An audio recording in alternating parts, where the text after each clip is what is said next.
Namaskar friends, this is NJ, host on this channel. In this video, we are going to have our discussion on the most important concept, which is going to be understanding your fortune awakening year. That as per astrology, it's the ninth house only which tells about the prospects of our luck, of our fortune, along with other good virtues, good deeds, religious austerities. But specifically, if you have to look at it from the perspective of understanding your fortune and when fortune is going to give its glory, its gift to you, so what is the right technique to do that? See friends, I have already made an individual video on explaining the importance of the ninth house, that if you're going to have a strong ninth house, how it is going to impact or contribute to your success in all other areas of your life. You can freely go to my channel and watch that video. But in this video, we will try to understand the most fortune awakening event. So guys, in order to understand that, first of all, you have to understand that fortune cannot be restricted only to the prospects of wealth. Or for example, if someone had some tragedy or had a very close brush with any form of tragedy and he got to this resolution that I am very fortunate. Here I am talking about that particular event of your life which actually established you in your life. Now this could be for an actor, he got his first movie released, or someone who is in a government environment, he cleared his UPSC or IAS job exam, or someone who was an entrepreneur, that person got his first big break or he launched his company at that particular age. So this is something which I am trying to tell you over here as per the fortune awakening concept, that the event which actually established you in your life, the year which actually gave you one very big important gift from the gods. So that is something which we will try to understand in this video. So friends, as you know that it's the ninth house only which tells about the prospects of our fortune. Ninth house is so blessed, it has got so much goodness inherent in it that no matter whichsoever planet is going to go in the ninth house, that planet is going to bound to give results in a very graceful way. So now one approach of calculating your most fortune awakening year could be done in a way that you have to monitor your ninth house and you have to study the influence of the planets over there. And before you head to that direction, first of all, you have to understand this concept of planetary maturation age. Like our sages, they have ascribed, they have mentioned a particular age when all the planets, like there is a fixed assigned age for every planet when that planet attains its maturity and start giving its results in its full dignity. So like for example, the planet which attains its maturity at earliest is the planet Jupiter. So Jupiter matures at 16 years of age. Second comes the planet Sun, which generally matures at 21st year. After that, it's the planet Moon, which matures at the age of 24. Then Venus, which matures at 25. Mars at 28. Mercury at 32. Saturn at 36. Rahu at 42 and Ketu at 48. So important is that being a psychic, being an astrologer, whether you are assessing your own chart or you are doing astrology as a profession and you on daily basis look at many people's chart. So whenever any planet is gaining significance in any individual's life, that significance or that indication you are going to get from all other areas. Like I have seen all those people's chart in whose case, like for example, if Mars is a strengthened planet, so not only Mars is going to have strong Ashtavarga points, in the majority of the divisional charts, you are going to find Mars in its either own sign, friendly sign, exalted, and even from the perspective of the numerology and from all other directions, even the nakshatra placement of the planets, you might find the predominance of Martian nakshatras as well, like which is Mrikshira, Chitra, Dhanishta. So you can fairly say with confidence, if you are getting this indication from so many other parallel directions, that Mars is a single strong planet in this native's chart. So then in that case, 28th year could be the fortune awakening year for that particular native. Same goes with the planet Sun. If you are finding Sun to be exalted in someone's chart, and Sun is not losing its dignity even in majority of the divisional charts, and rest of the planets or majority of the planets are also concentrated or sitting in the nakshatra of Sun, which could be Kritika, Uttara Falguni. So I mean to say, in those kind of circumstances, you can fairly get this idea that Sun is a strong planet in this particular native's chart. Not only the personality, the behavior, the personality traits are going to be driven by the nature of Sun, which is about nobility, which is about doing good virtues, which is about showcasing good leadership skills. But at the same time, 21st year could be the most important year in the life of this particular native, where because of the support of the luck, native is going to get some good success in their life. Now friends, even if you will do the scrutinization of the 9th house, so as you know that 11th house, if 11th house is the house of your wish fulfillment, from the 11th house, if you will go 11 houses ahead, you're going to reach the 9th house. From the 5th house, which is the house of your intellect, so if you'll go 5 houses ahead of that, you're going to reach the 9th house. So it is the highest of the intellect, highest of the wish fulfillment.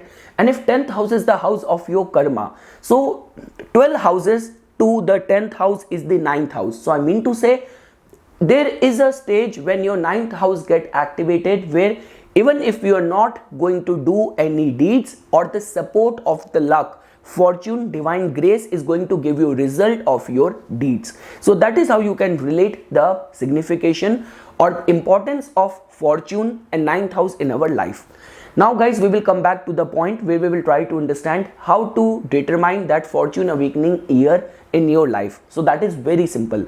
First of all, if in your case there are planets concentrated or sitting in the 9th house, 9th house is so fortunate, is so blessed that those planets are definitely going to be bound to give good result at the time of their maturity. So if in your case, in your 9th house, you have moon sitting over there, so in that kind of situation, we can say this thing with confidence that 24th year of this particular native's life could actually bring some good event in the life of that person. Now it all comes down to how much strength moon is gaining in your chart. If you have Sun present over there, then 21st year could be a fortune awakening event. If Jupiter is present over there, 16th year could be a fortune awakening event. And if in your case you have 2 planets or you have 3 planets present over there in the 9th house.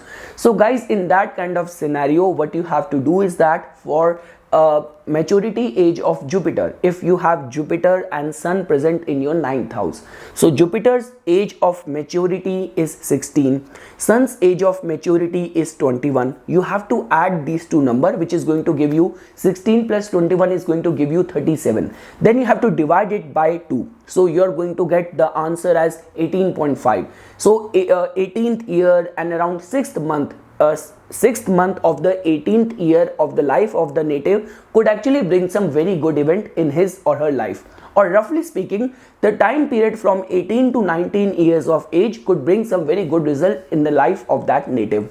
And even if you have, for example, 3 or 4 planets present over there, so what you have to do is that you have to look at this chart which you are seeing in your screen. You have to add the maturity age of those 4 planets present over your 9th house, and then you have to divide it by 4, and the resulting year which you are going to get, that year is definitely going to bring some very good result in the life of that particular native. So guys, that is the approach which you have to follow if you have planets present over there in your 9th house. But let's say, for example, if you do not have any planet present over there, then in those kind of situation, what you have to do is that you have to see the zodiac sign present over there in your 9th house, and the lord of that zodiac sign. For example, for an Aries ascendant native, in his 9th house, you are going to find the sign of Sagittarius.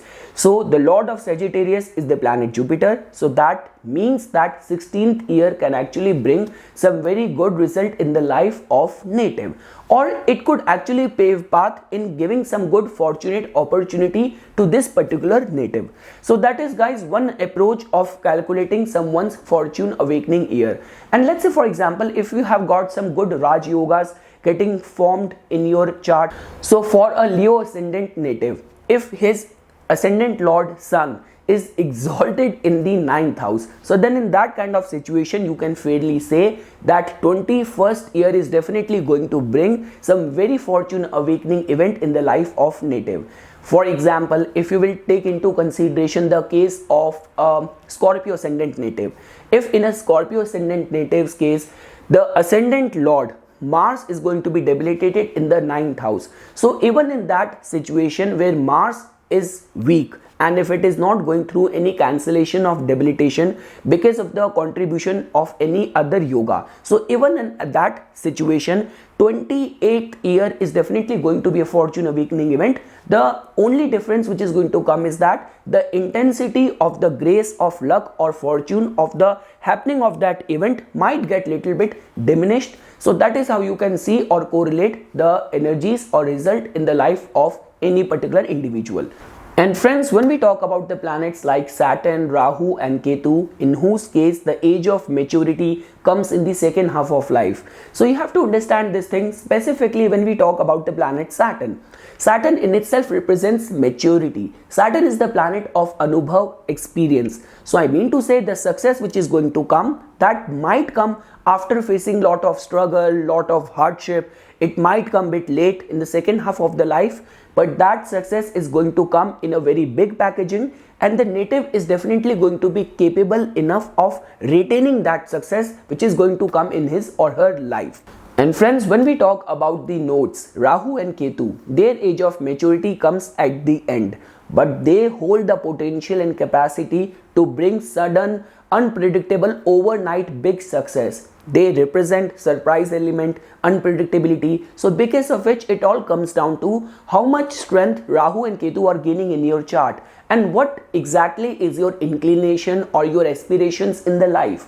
For example, if you have Rahu present in your ninth house, and Rahu is present in the sign of Mercury, like in the Gemini sign, in the Virgo sign, even in the Venusian sign like Taurus, Libra, or even in Aquarius. So in those kind of circumstances, scenario, even the majority of the planets are present in Rahu's nakshatra, or in the Navamsa chart, in other divisional chart, Rahu is not losing its strength. So the 42nd year can definitely be a fortune awakening event. Same goes with the case of Ketu. If Ketu is in a strengthened state, Ketu generally gains strength in the 9th house, in the 12th house, and it is strengthened, dignified in a very appropriate or favorable zodiac sign. Then in those kind of circumstances, basis the aspiration, inclination of native, good results can be expected at that particular age of fortune awakening. And friends, for Rahu and Ketu, one of the yogas which we know as the Kalsarp yoga. So Kalsarp yoga is in a way when all the planets comes in the axis of Rahu and Ketu. Then in those kind of circumstances, like for example, I've seen all those charts where not only all the planets are concentrated or sitting in between Rahu and Ketu, but in such a karmic way that Rahu is in the ascendant, present in the Ashwini, like Ketu's nakshatra.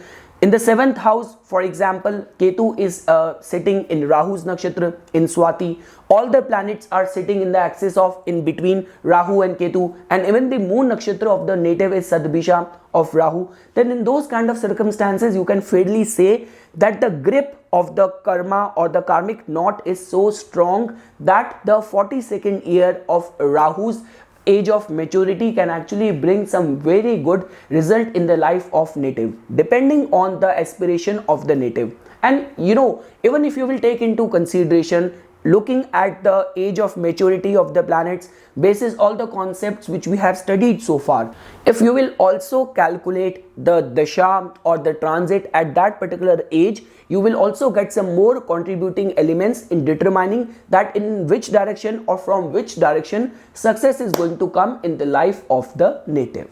So this is something, friends, which I wanted to say as a part of my inputs on this concept of understanding your fortune awakening event or age or time of life. For further more updates and notifications on the divine science of astrology, please subscribe to my YouTube channel and like my Facebook page. Thank you.